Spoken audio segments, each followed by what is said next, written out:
안녕하세요. 부동산 청약 정보를 쉽게 다양하게 깊이 있게 분석해보는 부동산의 비밀입니다. 지금 현재 이 순간 수도권은 물론이고 서울의 아파트 가격은 전체적으로 하락세에 있습니다. 강남 불패라는 말이 지금 이 순간에는 통하지 않습니다. 더욱 무서운 것은 거래가 없이 하락하고 있는 점입니다. 거래가 조금이라도 있으면서 서서히 이렇게 하락이 되면 이거는 아파트 가격의 경착륙이라고 볼 수 있지만, 지금은 한 번씩 어쩌다 한 번씩 거래가 되는 게 뚝뚝 떨어져서 몇 억씩 떨어져서 거래가 되고 있기 때문에 이거는 굉장히 두려운 현상이라고 보시면 됩니다. 그동안 집값을 이끌었던 20, 30, 40 영끌족 분들이 지금은 다 사라졌습니다. 그래서 아파트를 살 사람이 없는데, 그런 이유가 뭐냐면 이제 청약이 제도가 변합니다. 그러니까 그동안에는 나에게 기회가 없던 이런 분들이 이제 기회가 새로 생깁니다. 더 이상 집을 살 이유가 없고 아파트 청약을 천천히 준비하면 되는 겁니다.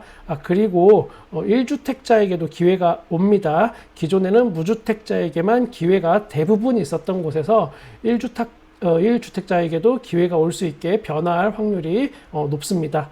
도대체 청약제도가 어떻게 바뀌길래 아무도 집 살 사람이 없는가? 청약은 크게 두 가지로 구분이 됩니다. 특별공급과 일반공급.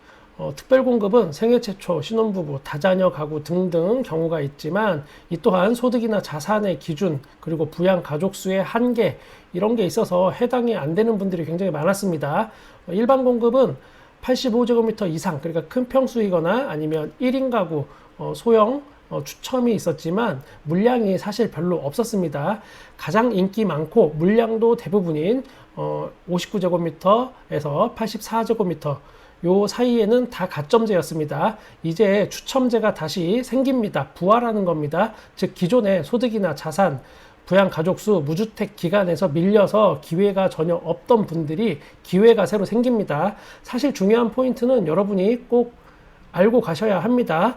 이 부분인데, 부동산 정책은 영원한 게 없습니다. 그 당시의 경제 상황, 아니면 정권 교체, 아니면 추구하는 이념에 따라서, 정책에 따라서 언제든 바뀌고 변화하는 게 부동산 정책입니다. 그래서 절대 포기하지 말고 꾸준히 부동산 관련 정보를 내가 접하고 있어야 하고, 쓸모없다고 생각하는 그런 청약 통장도 그냥 방치하거나 해지하지 마시고 꼭 유지하고 계시면 언젠간 내게도 새로운 기회가 옵니다. 지금 보시는 표가 앞으로 청약제도 개선안입니다. 기존에는 85제곱미터 이하에는 추첨제가 없었습니다. 가장 인기 있는 25평, 30평, 34평 이런 거 오직 가점으로만 이렇게 하다 보니까 점수가 낮은 분들한테는 기회가 없었습니다. 그런데 이제 기회가 옵니다. 60제곱미터 이하에서는 추첨제가 60% 비중으로 변합니다. 85제곱미터 미만에서는 30%의 추첨제가 또 새로 생깁니다. 대신 대형 평수는 추첨제 비중이 기존에는 50%였는데 이게 20%로 줄지만, 사실 이 물량은 거의 없었습니다. 별로 많지 않았습니다.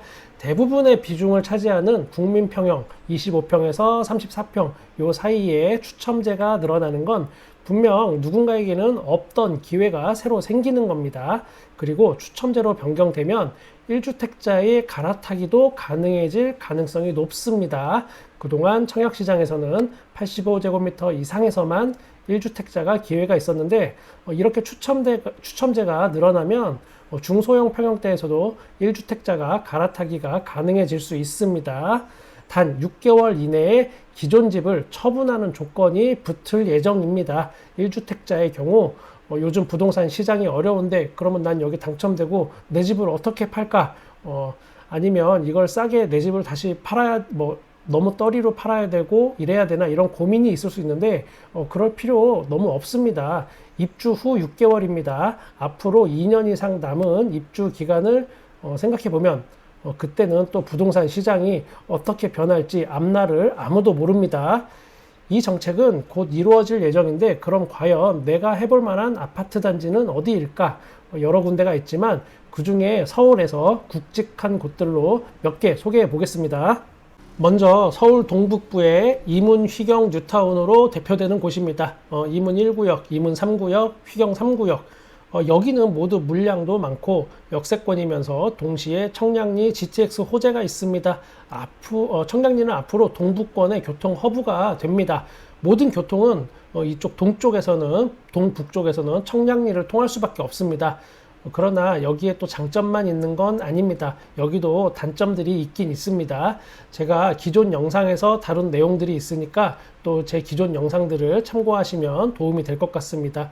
올해 하반기 안에 또 청약이 나올 수도 있는 곳들이니까 유심히 살펴봐야 됩니다. 장인 뉴타운 한번 다시 알아보겠습니다. 여기는 장인 4구역, 장인 6구역, 장인 10구역 이렇게 있습니다.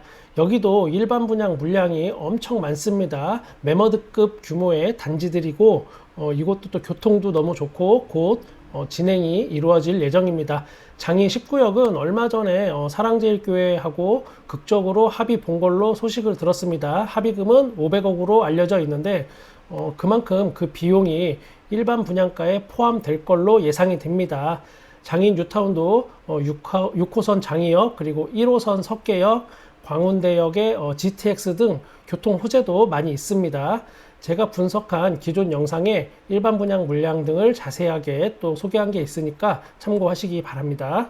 중랑구의 중화 뉴타운 중 일부였던 중화 롯데캐슬 SK 뷰도 있습니다. 여기도 한번 좀 알아봐야 됩니다.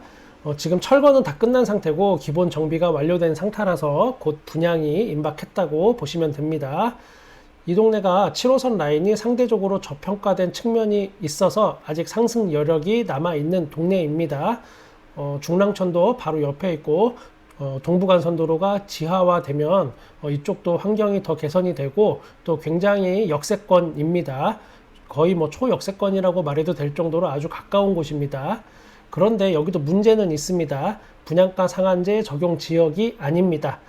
그래서 가격이 어떻게 나올지 여기도 굉장히 궁금한 곳인데 이 부분이 좀 걸리긴 하지만 그래도 우리가 유심히 지켜봐야 할 알짜 지역 중에 하나입니다. 이번엔 성동구로 한번 넘어가 보겠습니다. 청계 리버뷰 사이 여기도 관심 가져야 하는 알짜 지역입니다.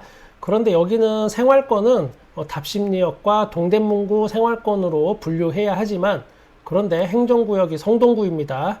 여기서 두 정거장만 가면 바로 왕십리역이고 성동구에 해당됩니다.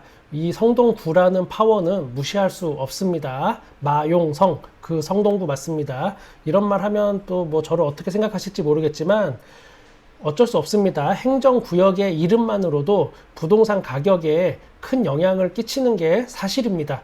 목동이 아닌데 아파트 이름에 목동 넣어 달라고 이렇게 막 하시는 그런 아파트 단지도 있고 이런 거 아마 뉴스 많이 보셨을 겁니다. 그냥 그거랑 같다고 보시면 됩니다. 행당동 라체르보 푸르지오 서밋, 이름이 어렵네요. 여기도 유심히 봐야 합니다. 전체 물량은 958세대, 그 중에 135세대 요만큼이 일반 분양 물량이라서 좀 소량이긴 합니다. 그렇지만 여기 입지가 너무 좋습니다. 가격도 만만치 않을 것으로 예상이 됩니다. 왕십리역이 도보권입니다. 거의 전체 세대가 1000세대에 육박하면서 1타 브랜드 그리고 왕십리역 도보권, 이걸로 더 이상 잡다한 설명은 끝내겠습니다. 이번엔 송파구입니다. 문정동 힐스테이트 이편한 세상 문정, 이름이 깁니다. 요즘 아파트들은 다 이름이 왜 이렇게 긴지. 여기도 곧 분양 시작할 가능성이 높습니다. 1265세대 대단지이고 근데 여기는 딱히 초역세권이다, 역세권이다 뭐 이렇게 할 수는 없는 입지입니다. 그럼에도 불구하고 주변에 도보로 뭐 이용할 수 있는 조금 멀지만 그런 게 있는데 8호선 문정역, 5호선 계룡역, 3호선 경찰병원역 이런 역들이 주변에 많이 있습니다. 서울의 주요 지하철 라인이 다 있는 겁니다.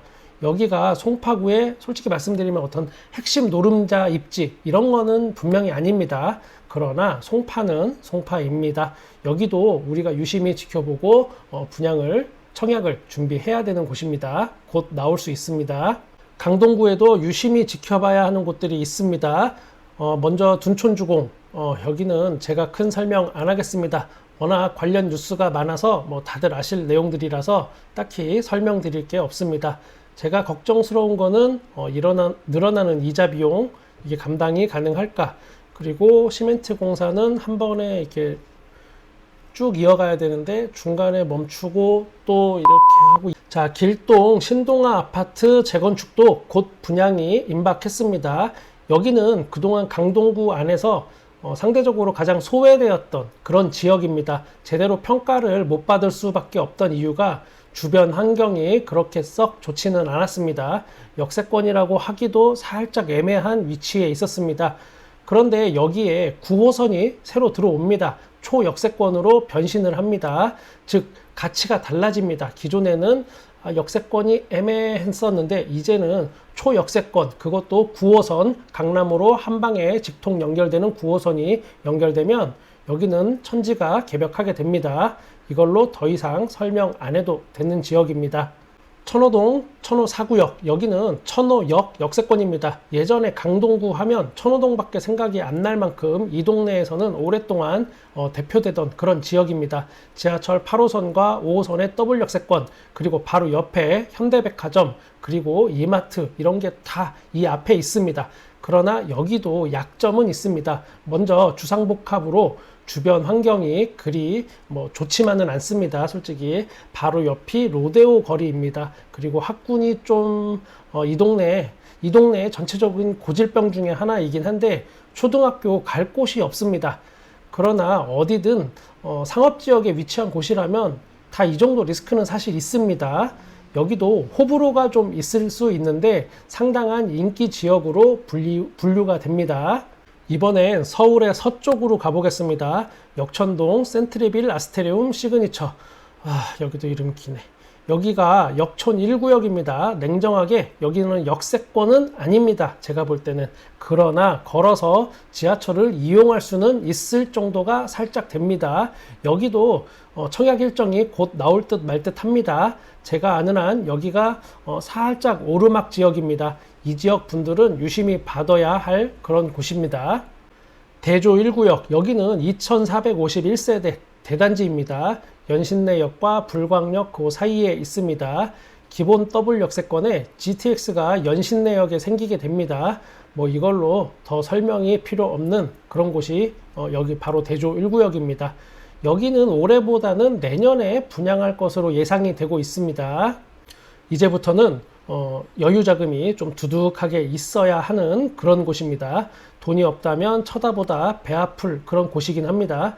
마포 더 클래시, 이대역, 아현역, 5호선, 애호개역, 1419세대 여러분 많이 들어보셨을 겁니다. 마레프, 마포, 레미안, 푸르지오, 마레프 이렇게 하는 데는 다 이유가 있습니다. 부동산에 관심이 좀 있었다면 다 들어봤을 그곳인데 거기 바로 옆에 있습니다. 그러니 여기가 어떤 지역인지는 더 이상 설명이 필요하지 않습니다. 돈이 여유가 된다면 일단 무조건 진입을 해야 하는 곳입니다. 주변에 공덕 1구역 재건축도 멀지 않았습니다. 올 하반기나 내년 초에 가능할 걸로 예상이 됩니다. 여기도 1100세대 GS건설과 현대건설입니다. 여기도 입지가 너무너무 좋아서 크게 설명할 게 없습니다. 이외에 더 있지만 앞으로 하나씩 따로 분석해서 또 올리도록 하겠습니다. 여러분이 꼭 기억하셔야 할 게 하나 있습니다. 제일 중요한 건데 바로 분양가입니다. 분양가가 얼마에 나오느냐가 결국은 가장 중요한 겁니다. 아무리 좋아도 분양가가 매력이 없다면 그냥 저기 있는 남의 아파트입니다. 나하고 상관없는 그런 아파트. 자, 각 조합이나 시공사들이 분양가 팍팍 한번 올려서 한몫 제대로 잡으려고 그동안 청약을 뒤로 쭉쭉 밀었습니다. 그런데 결과가 어찌 될지는 모르겠습니다. 주변 시세 대비해서 메리트가 없어도 미분양이 안 나고 완판이 될지 저도 좀 궁금한 관전 포인트이긴 합니다. 미분양 정도까지는 아니겠지만 예상보다는 경쟁률이 많이 낮아질 걸로 생각이 됩니다. 남들과 다른 시선에서 쭉 청약시장을 분석해서 여러분께 안내해 드리도록 하겠습니다. 구독과 좋아요 감사합니다.